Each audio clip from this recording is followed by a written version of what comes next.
والله يا فيتوريا انت تروح تبيع مخلل عشان انت ما تصلحش للتدريب. يعني بجد انا ما شفتش تكتيك، ما شفتش باص ولا تيكي تاكا ولا اي حاجة. احنا كسبنا مع الرأفة.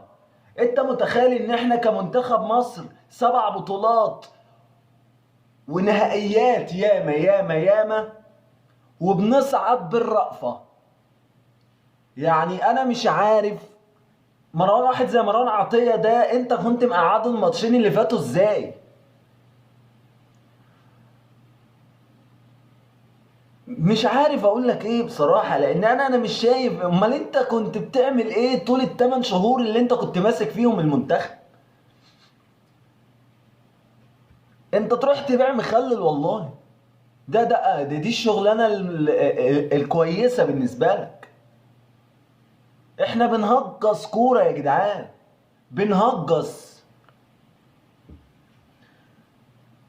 روح بيع مخلل والنبي يا فيتوريا، علشان هي مش ناقصة. وبص هي تعبانة لوحديها، ما تجيش انت وتفرتكها خالص. يعني احنا بنستنى المنتخب عشان يفرحنا شوية، وانت جيت كبست علينا. سلام. روح يا فيتوريا بيع مخلل، والله اقول لك افتح عربية سمين وهاجي اكل منك والله وهرزقك. سلام.